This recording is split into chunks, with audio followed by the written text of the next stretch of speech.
Hello കൂട്ടുകാരെ, എല്ലാവർക്കും സുഖമാണല്ലോ. എല്ലാവർക്കും സുഖമെന്ന് വിശ്വസിക്കുന്നു. ഇന്ന് ഞാൻ വന്നിരിക്കുന്നതേ നമുക്ക് ഉരുളങ്കിഴങ്ങ് വെച്ചിട്ട് ഈസി ആയിട്ട് ഒരു പക്കോട എങ്ങനെ ഉണ്ടാക്കാന്നൊരു വീഡിയോ ആയിട്ടാണ് വന്നേക്കുന്നത്. അതിന് മുമ്പായിട്ട് എൻ്റെ കൂട്ടുകാർ ആദ്യമായിട്ടാണ് എൻ്റെ വീഡിയോ ചാനൽ കാണുന്നത്, പ്ലീസ് എല്ലാവരും ചാനൽ സബ്സ്ക്രൈബ് ചെയ്യണം കേട്ടോ.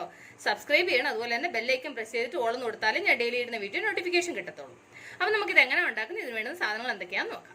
ഒരു ബൗൾ എടുത്തു. ഇതിലേക്ക് 1 കപ്പ് കടലമാവ്, അതിൻ്റെ കൂടെ 2 ടേബിൾ സ്പൂൺ അരിപ്പൊടി, ഇതിൻ്റെ കൂടെ 3/4 ടീസ്പൂൺ മുളക് പൊടി, 1/4 ടീസ്പൂൺ മഞ്ഞൾപ്പൊടി, ഒരു പിഞ്ച് കായപ്പൊടി, ഒരു 1/4 ടീസ്പൂൺ ബേക്കിംഗ് സോഡ, ആവശ്യത്തിന് ഉപ്പ്, അത് കഴിഞ്ഞ് കുറച്ച് ഇഞ്ചി ചെറുതായിട്ട് ചീകിയത്, അതിനോട് കുറച്ച് കറിവേപ്പില ചെറുതായിട്ട് അരിഞ്ഞത്, അതിനോട് കുറച്ച് മല്ലിയില ചെറുതായിട്ട് അരിഞ്ഞത്. ഇനി ഇത് ഇത്രയും കൂടെ നന്നായിട്ട് മിക്സ് ചെയ്തിട്ട് ഇതിലേക്ക് കുറേശ്ശെ വെള്ളം ഒഴിച്ചിട്ട് മിക്സ് ചെയ്യണം. ഒരുപാട് വെള്ളം ഒരുമിച്ച് ഒഴിക്കരുത്. ഒരുപാട് വെള്ളം പോലെ ആവാൻ പാടില്ല, ഒരുപാട് കട്ടിക്കും ആവാൻ പാടില്ല. ആ ഒരു അളവിന് വേണം മാവ് കുഴയ്ക്കാൻ. അപ്പോൾ ഞാനിത് മിക്സ് ചെയ്ത് കഴിഞ്ഞിട്ട് നിങ്ങളെ ഞാൻ അളവ് ഞാൻ കാണിക്കാം. ഉണ്ടല്ലോ. അപ്പോൾ അത് നന്നായിട്ട് വെള്ളം ഒഴിച്ച് മിക്സ് ചെയ്തു. ഈ ഒരു അളവിന് വേണം മാവ് കുഴയ്ക്കാൻ കേട്ടോ. ഒരുപാട് വെള്ളം പോലെ ആവാൻ പാടില്ല, ഒരുപാട് കട്ടിക്കും ആവാൻ പാടില്ല. കണ്ടില്ലേ, ഈ ഒരു പരുവത്തിൽ. അപ്പോൾ നമ്മളുടെ മാവ് റെഡിയുണ്ട്. ഇനി ഇത് ഇവിടെ ഇരിക്കട്ടെ. അത് കഴിഞ്ഞ് ഞാൻ 3 ഉരുളക്കിഴങ്ങ് എടുത്തു കേട്ടോ.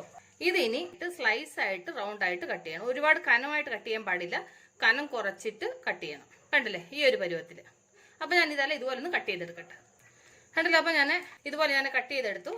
ഇനി എന്നാ ചെയ്യണമെന്ന് വെച്ചാൽ ഇതിലേക്ക് ഒരു പീസ് എടുത്ത് ഇതുപോലെ ഡിപ്പ് ചെയ്തിട്ട് എണ്ണയിലിട്ട് ഫ്രൈ ചെയ്യണം. അപ്പോൾ ഞാൻ ആൾറെഡി എണ്ണ ചൂടാക്കാൻ വെച്ചിട്ടുണ്ട്. അപ്പോൾ എണ്ണ നന്നായിട്ട് ചൂടായിട്ടുണ്ട്. ഇതിലേക്ക് നമ്മൾ റെഡി ചെയ്ത് വെച്ചത് ഓരോന്ന് ഇതിലേക്ക് ഇങ്ങനെ ഇട്ട് കൊടുക്കാം. അപ്പോൾ ഇതെല്ലാം ഇതിലേക്ക് ഇട്ട് കൊടുത്തു. ഇനി ഇതൊരു സൈഡ് ഫ്രൈ ആകുമ്പോൾ ഇതുപോലെ തിരിച്ചിട്ടിട്ട് ആ സൈഡ് ഇതുപോലെ ഫ്രൈ ചെയ്യും. അപ്പോൾ ആ സൈഡ് അതുപോലെ തിരിച്ചിട്ട് കൊടുത്തു. ഇനി ഇത് നന്നായിട്ടൊന്ന് ഫ്രൈ ആവട്ടെ. അത് കരിയാതെ തിരിച്ച് മറിച്ച് വിട്ടിട്ട് ഫ്രൈ ചെയ്യണം കേട്ടോ.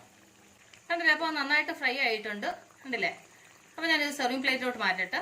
അപ്പോൾ എൻ്റെ കൂട്ടുകാർക്ക് ഞാൻ നിങ്ങളുമായിട്ട് ഷെയർ ചെയ്ത ഈ പൊട്ടറ്റോ പക്കോട റെസിപ്പി നിങ്ങൾക്ക് എല്ലാവർക്കും ഇഷ്ടപ്പെട്ടാണെന്ന് വിശ്വസിക്കുന്നു. നിങ്ങളെല്ലാവരും ട്രൈ ചെയ്യണം.